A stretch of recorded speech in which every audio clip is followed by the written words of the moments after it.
नमस्कार दोस्तों। आज मैं आपको एक्सप्लेन करने वाला हूँ 2022 में रिलीज हुई मूवी अवतार the way of water. Video शुरू करने से पहले आपको बता दूं, यदि आपने हमारे चैनल को सब्सक्राइब नहीं किया है तो नीचे दिए हुए सब्सक्राइब बटन पर क्लिक कीजिए और साथ ही साथ बेल आइकॉन को प्रेस कीजिए ताकि आपको मिल सके लेटेस्ट अपडेट हमारे हर वीडियो की। और जिन्होंने हमारे चैनल को ऑलरेडी सब्सक्राइब किया है उन लोगों का तहे दिल से शुक्रिया। ऐसे ही हमारे चैनल से जुड़े रहे ताकि आपको लेटेस्ट अपडेट मिलती रहे। मूवी के शुरुआत में हम देखते हैं सुल्ली और नेत्री को, जिनको अब एक लड़का हुआ था और उन्होंने कीरी, जो कि ग्रेस के अवतार से जन्मी हुई थी, उसको भी अडॉप्ट कर लिया था। हालांकि ये किसी को पता नहीं था वो कैसे जन्मी थी। सुल्ली के लाइफ में अब सब कुछ काफी अच्छा चल रहा था। अब उन्हें 4 बच्चे थे। जब नावी लोगों ने आकाशवासियों को वापस भेजा था तो उनमें से ही कुछ लोग उनके साथ रह गए थे, जो कि उनके काफ़ी वफादार माने जाते थे, जिसमें शामिल थे साइंटिस्ट और डॉक्टर। और उन्हीं के साथ एक छोटा बच्चा भी था जिसका नाम था स्पाइडर। हालांकि वो उसे लेके नहीं जा सकते थे, इसी कारणवश वो इसी ग्रह पर रह जाता है।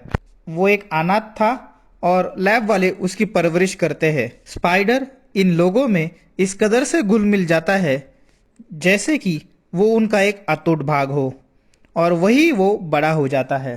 सुल्ली और नेत्री के जीवन में अब खुशियाँ ही खुशियाँ थी, पर तभी एक रात उन्हें आसमान में एक नया सितारा दिखता है, जिससे उन्हें पता चलता है कि आसमानी लोग फिर से आ रहे हैं।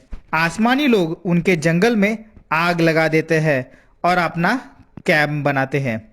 अब हम देखते हैं कि इस मूवी की स्टोरी लगभग 10 साल से आगे बढ़ चुकी है और हमें दिखाया जाता है कि कर्नल माइक का भी एक अवतार क्लोन बनाया गया है और उसे पेंडोरा जंगल में तैनात करने की तैयारी चल रही है। वहीं दूसरी ओर हम देखते हैं सुल्ली अपनी पलटन का सरदार बन चुका है और अपने साथियों के साथ एक ट्रेन पर हमला कर देता है और उस ट्रेन में से सभी हथियार को जब्त करता है और वहां से फरार होता है।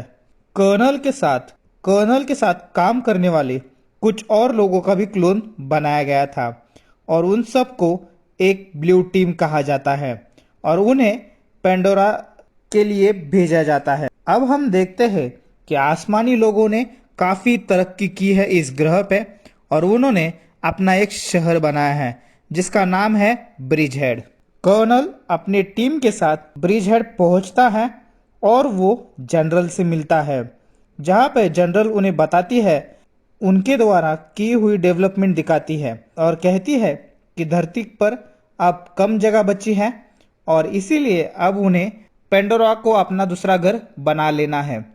और वो कर्नल को सुल्ली को मार देने का काम सौंप देती है और उसके बेस की भी जानकारी कर्नल को देती है। अब हम देखते हैं कि कर्नल अपने ब्लू टीम के साथ नावी के इलाके में पहुंच जाता है। दूसरी ओर नेत्यम, स्पाइडर और ट्यूक के साथ घूम रहा होता है। तभी उन्हें कुछ फुटप्रिंट दिखाई देते हैं जो कि एक अवतार के थे, पर वो अवतार उनमें से नहीं थे। जिसके बाद नेत्यम उन्हें फॉलो करता है और ब्लू टीम को देख लेता है।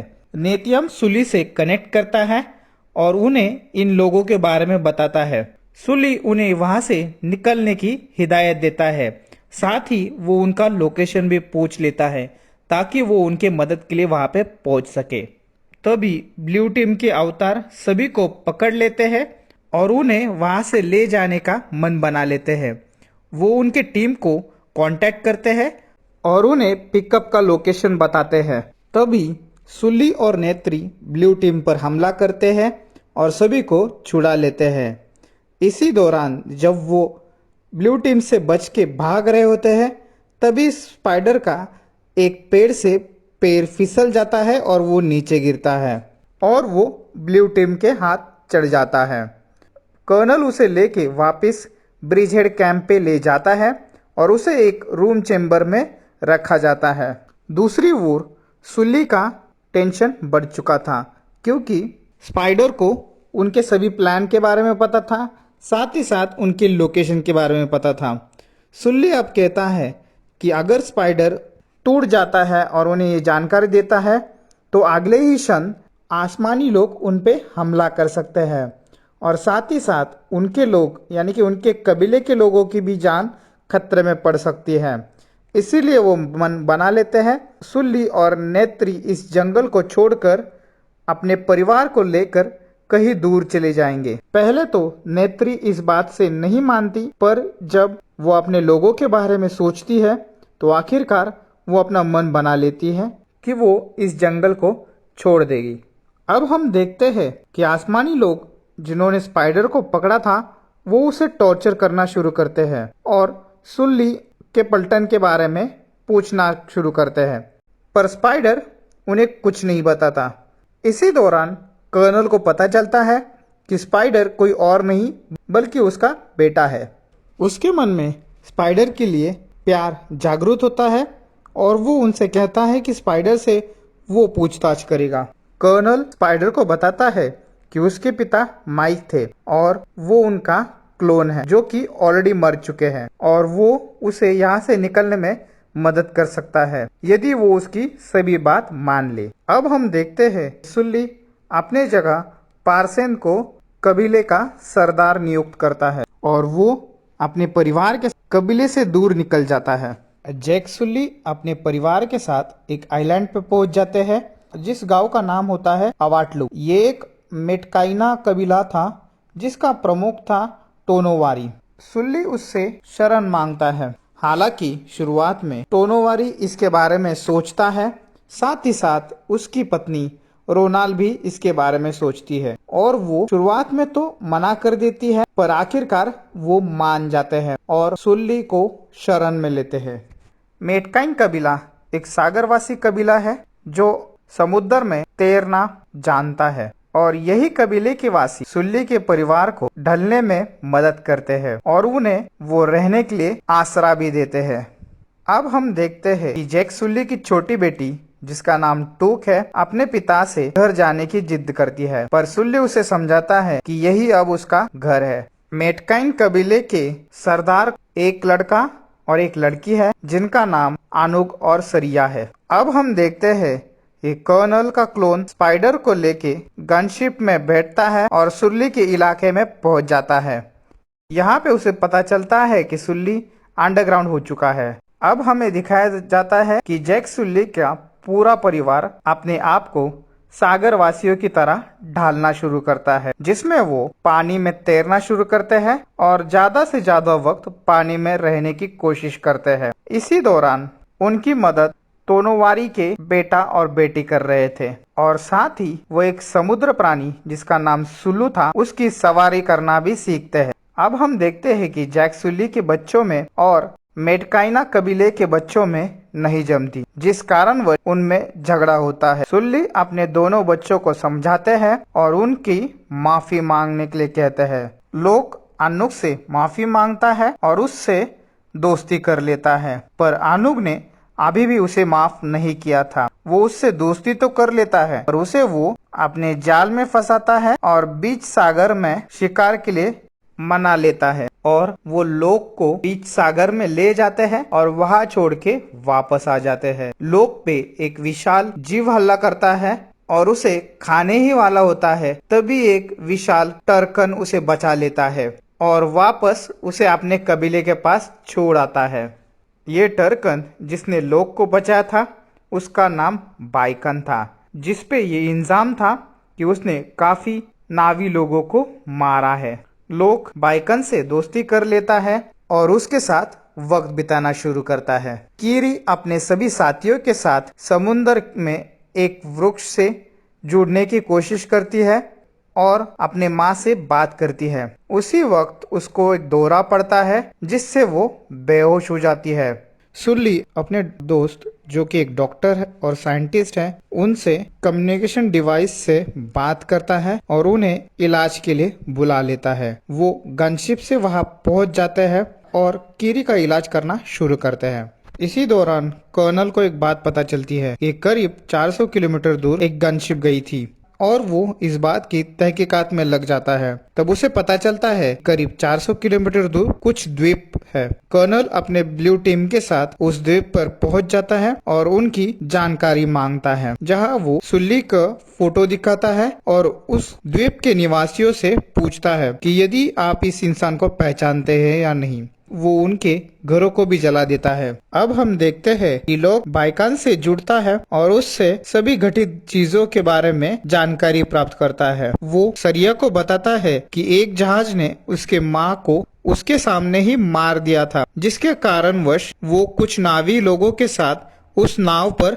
हमला कर देता है और आकाशवासियों ने सभी नावी लोगों को मार दिया। इसका इंजाम अब टर्कन बाइकन के ऊपर है। अब हम देखते हैं कई सारे टर्कन्स सागर के किनारे आते हैं और हमें पता चलता है कि मेटकाइना कबीले में और इन टर्कन के बीच एक प्यार का नाता है। कर्नल इसी चीज का फायदा लेता है और वो इन टर्कनों को निशाना बनाने का सोचता है ताकि मेटकाइन कबीले सुल्ली को उन्हें सौंप सके या फिर वो क्रोध में उन पे आक्रमण कर सके या रिएक्ट कर सके। तभी हमें पता चलता है कि टर्कन के दिमाग से एक लिक्विड निकलता है जिसके मार्केट में $80 मिलियन में बेचा जाता है और इसी कारणवश टर्कन को मारा भी जाता है। अब टोनोवारी, जो कि कबीले का सरदार था, सभी लोगों को बुलाता है और अपने अपने टर्कन को कुछ वक्त के लिए दूर जाने के लिए कहता है। लोकन का भी एक टर्कन था जिसका नाम बाइकान था। तो लोकन अपने बाइकान को बचाना चाहता था। उसे बताने के लिए निकलता है। लोक को रोकने का नेत्याम बहुत कोशिश करता है पर वो नहीं मानता। इसी के बाद नेत्याम और उसके साथीदार भी उसके पीछे निकल पड़ते हैं। लोक बाइकान को देखता है पर उससे पहले ही उसको आसमानी लोगों द्वारा शूट किया गया था। वो उसको लगे हुए अटैच डिवाइस को निकालने की पूरी कोशिश करते हैं। नेटियाम को कुछ देर ही आसमानी लोगों का शिप दिखाई देता है और वो उनके ही ओर बढ़ रहा होता है। यहाँ पर वो लोकेशन डिवाइस को निकाल देते हैं और टर्बन को बचा लेते हैं। इसी दौरान नेटियम अपने पिता से कांटेक्ट करता है और उन्हें इस चीज की पूरी जानकारी देता है और हम देखते हैं कि अब सुल्ली और सरदार अपने पूरे कबीले के साथ उन्हें बचाने के लिए निकल पड़ते हैं। उधर दूसरी ओर इस जहाज में से रोबोट और सबमरीन्स निकलते हैं जो कि इन बच्चों का पीछा करना शुरू करते हैं। आखिरकार काफी भागदौड़ के बाद ये रोबोट उन बच्चों को पकड़ लेती है और उन्हें कैद कर लेती है। कर्नल इन बच्चों को ढाल बनाते हुए सुल्ली को सरेंडर होने के लिए मजबूर करता है। तभी बाइकान टर्कन, जिसको लोक और उसके साथीदार द्वारा बचाया था, उसकी एंट्री होती है और वो इस बोट पे एक काफी बड़ी जंप मारता है जिससे इस बोट का संतुलन बिगड़ जाता है और वो डूबने लगती है। इसी मौके का फायदा उठाते हुए सुल्ली अपने दोस्तों के साथ इन पर आक्रमण कर देता है और एक बेहतरीन एक्शन सीन हमें दिखाई देता है। यहाँ पर नेटियम और लोग स्पाइडर को भी छुड़ा लेते हैं। इसी दौरान नेटियम को एक गोली लग जाती है जिससे उसकी मौत हो जाती है।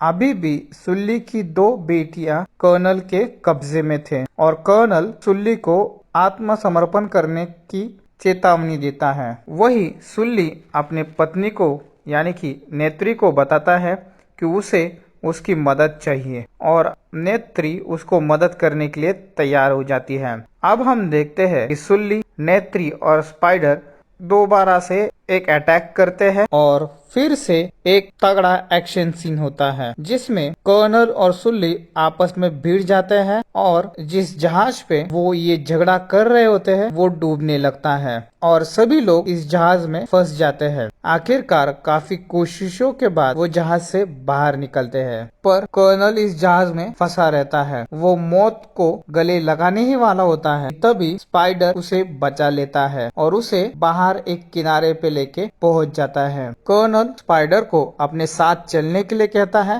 पर स्पाइडर इस बात से इनकार कर देता है और वो फिर से सुल्ली और नेत्री के पास लौट जाता है। आखिर में हम देखते हैं कि सुल्ली और नेत्री अपने बेटे का अंत्य संस्कार करते हैं, जो कि समुद्रवासियों की रीति अनुसार होता है, जिसमें वो नेटियाम को जल में समाधि देते हैं। और इसी के साथ ये मूवी का एंड होता है। तो दोस्तों, यदि ये मूवी आपको पसंद आई है तो इस वीडियो को लाइक और चैनल को सब्सक्राइब करना ना भूले।